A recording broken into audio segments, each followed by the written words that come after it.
Hi, everybody. So, today we shall talk about D2C, that is direct to consumer. It has taken India by storm in the last 2 or 3 years. There are several podcasts which have happened on D2C.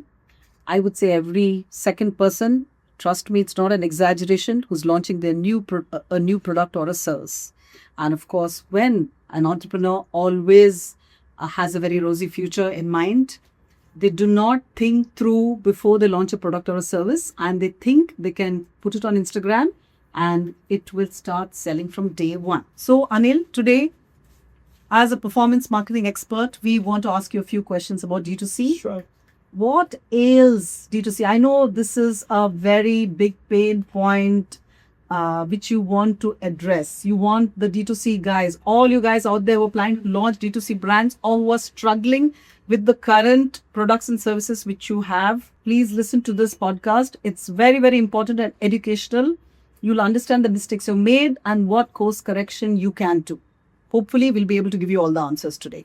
So, Anil, tell us, what is the biggest mistake a D2C founder does? So one of the things I see that D2C founders come with brands which are Me-Too brands most of the times. There's no real differentiators. And they feel that they'll put up a D2C website and they start selling from day one. I mean, this is the biggest myth out there. I mean, maybe 10 years earlier, somebody may have launched the D2C site and they were selling. Of course, then there was some uniqueness, maybe the product was unique. Those days are gone. Unless you have a differentiator, clear differentiators don't even get into the space. Or you need to have very deep pockets, and only from a D2C website, you're not going to meet your numbers, whatever you do. And the biggest myth is that founders want to sell on their own website, not on marketplaces. Please look at Amazon, Flipkart, all the marketplaces, all the quick delivery farmers, players as the channel. And also it's an advertising platform, free advertising. Just list there and your brand is going to be visible, even if you don't do a single rupee sale there. And thirdly, the people go to marketplaces because they're getting some other benefit. It's not just the price, because either there's some, they got some coupons there, some discount, some bank offers is there. That's why they're going, which you are not going to offer. And also they're going to get the delivery much faster than what you can deliver. Even with the best of your partners, you can't deliver before 4 days. Amazon is able to deliver in the next day. Why should I come to the D2C platform at all? So look at all the marketplaces, look at multiple channels. Only D2C as a platform is not going to work. And also you need to have huge margins to be a D2C player. At least 100% margin, because you're going to spend that much money into getting that customer. And if you have a small ticket item, I would say D2C is not a place to be in, because at 300, 400 rupees as a ticket size, your cost of acquisition is going to be at least 300, 400 rupees. And because you start paying the minute somebody sees the ad and clicks, 10 rupees, 15 rupees is gone. Whether the customer is interested or not, you just click the ad and you paid the money. So be clear as to how deep is your pocket, and then only get into a D2C gig. You're right. Just 2 days ago, a potential customer approached me for a D2C product. So the first question I asked him, what is your margin? So he was very shocked. His margin was 20%. So I just told him, don't even waste your time. And I just showed him the unit economics. I told him, even if you spend 50 lakhs in the first year, you'll end up probably doing a sale of 10 lakhs. Next year, you will spend maybe 60 lakhs and you'll end up doing a sale of maybe 15 lakhs to 20 lakhs. So unless you have very, very deep pockets, with 20% margin, don't even waste your time. Absolutely. So now the second question is, obviously the minute it's D2C, they've gone and attended some workshops, they start talking about ROAS. So everybody wants a ROAS of 10 or above. What would you like to say about that? See, well, ROAS is a very, very important metric finally in a D2C platform, because finally that is the only metric which counts. It's not impressions. Okay, impressions to some or a reach for that matter. You're building the brand also along the way. But you have to look at the overall ROAS. Don't look at individual platform-wise ROAS. People start looking at Meta ka ROAS kya hai, Google ka ROAS kya hai. I say don't look at that. Look at the overall ROAS, because it's a multi-channel, omni-channel marketing we are doing. And we have conversion metrics, we have what attribution models and all that, but there's a limitation to that, maybe 60 days, 90 days. There are people who see your brand today and they'll come after 1 year, because at that point in time there is no need. So look at the omni-channel and look at your overall D2C platform ROAS. then you'll get that to maybe even up to 10 or even more. But others, individual platform wise, you will not get that ROAS. So have you been able to deliver a Yeah, ROAS of absolutely. 10 and above We for have- clients? we have delivered. Any particular categories you have developed? We have delivered on innerwear brands, we have on kitchen cookware, on furniture. So various categories we have been able to deliver. But again, it's on the overall ROAS, not individual. Some platforms, some ad types will give you again, because if you may be running a Advantage Plus, you may get a 10 ROAS, but if you're running it only on Carousel, you may not get. So the average will fall down again. But then you can't just pump, just because I'm getting 10 ROAS, I can't pump in money there, then again the ROAS will fall down, because there are too many variables out there. So, who now, if a D2C brand comes to us, okay, and he has, let's say, contextually, he has relatively deep pockets, what should be his margin? What kind of a product should he have? Does it still make sense to launch a D2C today in a very, very crowded market, because a lot of the categories are already there? Then people go on Shark Tank and they get funded, or at least they get a lot of visibility. So, is that the way to go? I mean, again, depends on the category. And I would say, if you want to launch a D2C, don't get into any product where the ticket size is less than 3,000 rupees, because your cost of acquisition is going to be high. So, like I said earlier, 300 rupees product, I mean, don't even get into that D2C space unless you have a distribution model for an offline sales also and D2C and other additional sales.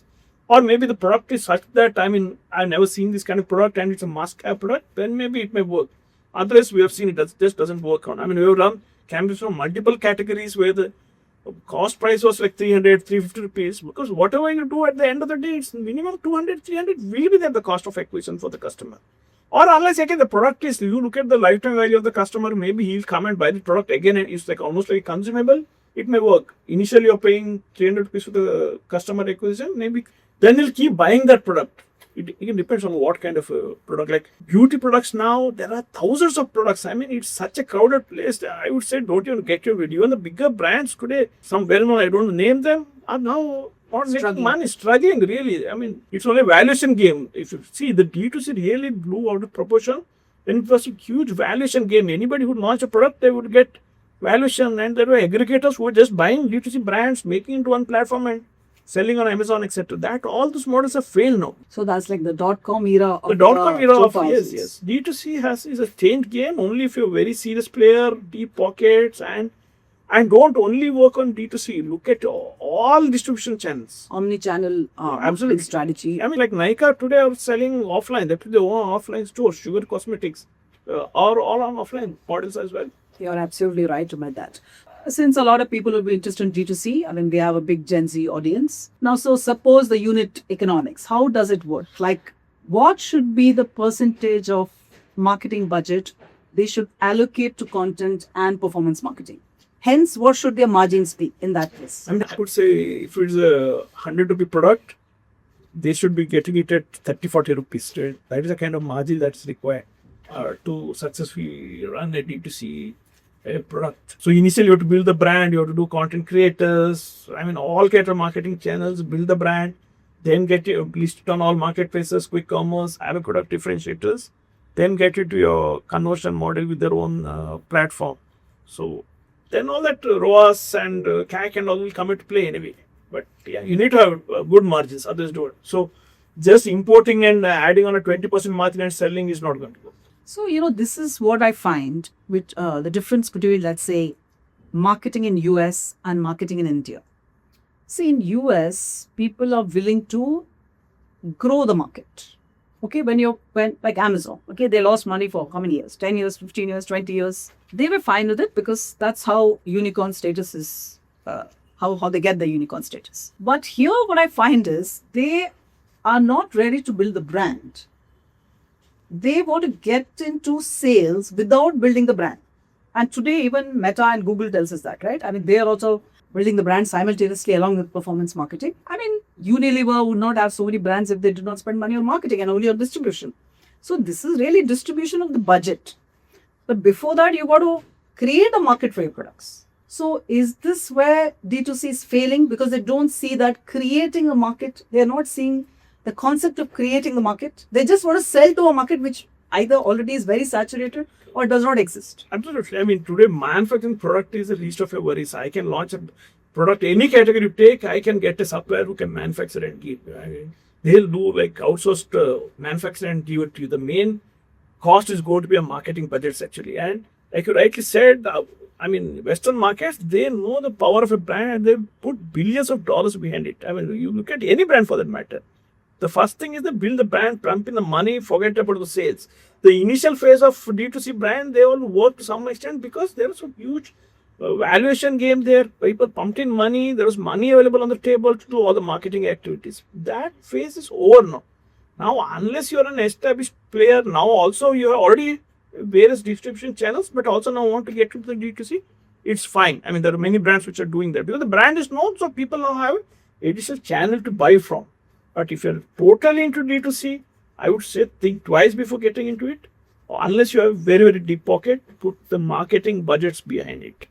So, how has AI made an impact on performance marketing? Has it improved the numbers, improved targeting, improved messaging? It's impacted in a big way. Definitely, the costs are going up. That's what we see. But it also helped marketers in creating some good content out there, optimizing campaigns. I mean, all platforms give us AI tools to really see how is it working. Analysis is much more easier, faster. So fine-tuning campaigning is much easier and faster today. But otherwise, we're seeing costs kind of going up with the AI platforms because now it's not necessarily the Google click that people go to when they want a solution. They probably will go to an AI platform. It's more the answer engine that is working out there. But we are seeing that, I mean, some markets they already rolled out advertising on these platforms as well. So it's a matter of time then this will be another marketing channel. Even the AI engines also will become another marketing channel. I also want to talk about B2B marketing for you. I know Xebec has had a lot of experience in B2B marketing and performance marketing for B2B, and you've managed to give results to clients. So what are the channels or what are the platforms which are relevant for them, and what is the success story you've had, and how should a B2B client go about it? Yeah, I mean, B2B, we have had some really good success stories on various platforms. LinkedIn is one. Again, don't look at us regular lead generation in B2B because B2B, the buying cycle is really long. Sometimes can go up to 6 months, up to 1 year. And the decision maker is not one. Unlike regular product where you see the product, you buy it, end of story. Whereas in B2B, multiple stakeholders, up to 7, 8 people are involved in one decision. And it can be and different departments, different audience profiles. So LinkedIn works very well, Google works very well. Again, the metrics are different. It's not just leads. It could be, a download of a white paper, download of maybe user manual. These are the kind of metrics that we look at when it comes to B2B. And again, storytelling is important there. Content plays big role there. Case studies matter. Real images, real videos, real installations, some great achievement the company would have. These are stories you need to tell out to the users there. And podcasts are also become very big in India Yes, now. absolutely, So B2B, I think that's a very good way where you can showcase thought leadership. Essentially, you can have the management speak. You can, most B2B companies have so many years of experience behind them, which they can come and talk about all this. So I think a podcast is one very interesting way to go about things. Let's have some fun questions. Sure. So if you were the CMO of a product company, of a consumer company, what is that one thing you would not do at all where performance marketing is concerned? I mean, I would not put my disproportionate money on creators, content creators or influencers as we call them. Because there is some limitation at the end of the day as to what they can do. Finally, they are putting their audience. They're not there creating the your brand. And most of the times we see that the brand imagery is really taken to the cleaners at the end of the day because they're not bothered about your brand. They are only interested in their audience and growing their reach at the end of the day. I mean, I would do it, but with some, caveats. So you would say that content creators probably are very good before you launch a brand. Or I think the whole content creation game, in my opinion, has changed. I think it's a good idea for D2C, for example. I think that it's a great idea to build your community, stand for something, like what Pusha Kapila did with Underneath. I think that was a very brilliant strategy. She already had a community. she grew it, talked about the innerwear problems, and then she sold a product. So this, according to me, is a way to go for. Honestly speaking, my opinion is this is a way to go for a D2C brand. Unless, of course, you're looking at multi-channel marketing. But if you're only looking at, let's say, Meta or YouTube, then the better thing to do is build a community and then give value to that community. They come to you because you're adding value to their lives. And then, of course, the product becomes an additional extension to that value you're bringing to the table. I mean, there also I would say that community building is good to some extent. After a point, you will reach saturation stage there as well, because you're only selling to your community. How are you going to go to the next? I agree with that. Next million, where are you going to get them from? I agree with that. So basically, what you're trying to say is that I completely agree with you on that. What you're saying is, if you want scale, you can't only restrict yourself to that one community of, let's say, 1 lakh or 10 lakh or whatever. Yeah. You need to definitely widen your horizon. So essentially, what you're trying to say is basically multi-channel, omni-channel marketing is the way to go. Don't look at only 1 or 2 platforms. It becomes a very narrow focus, and definitely expand your horizons. Absolutely. Where you're going to spend your money on. I mean, I will give an example of a very small content creator called Kiran Bhat down south. So he created great content. He reached millions of people. He got all the YouTube awards at gold and platinum and whatnot. And now smartly he launched a range of products. And now he has gone offline also. He is now available in stores. So that is where you're scaling up essentially, because that 1 store, 2 stores, he go 10, he can go national tomorrow. So today, just by selling online, it's not going to work for anybody. So are you ready to do a rapid fire? Yes. Google Ads or Meta? This is like asking which of your 2 children are better. So I would say I don't want to comment on that. So you're platform agnostic. Platform agnostic. Based on what the product or service is. Yes. Okay. LinkedIn or X for B2B? LinkedIn. For India. India. Yes. I would, I'm very gungo on X for US, Yes. US markets. Correct. Brand marketing or performance marketing? Brand first. Brand first, performance follows. CAC or ROAS? I mean, finally it comes to the same, but yeah. ROAS CAC is customer acquisition cost, and biggest waste of marketing money. Again, too much on content creators. One metric every CEO should check every morning on marketing. Okay, this is a tough one. Again, depends on the objective. Maybe website visitors. Brand to brand, it varies, because not all brands, for them, website visitors would be important. Difficult. Maybe the sales numbers for the head of the organization. I would also say brand salience. Of course, that's very difficult to measure every That's the morning. point, yeah, definitely. But like, let's say what a Zomato does, okay? I mean, you can't discuss marketing without Zomato. So Zomato is very deliberately, it's a very provocative brand. It's not a conventional brand at all. I mean, recently they released an ad in the Times of India without the logo. Of course, they had a lot of brickbats, but that's precisely what they want. They want to create social conversations on everything what they do, because they know what is the currency today. The currency is the social currency, and they absolutely know what they're doing. Everything what they're doing may look very thoughtless, but actually it is very thoughtfully done.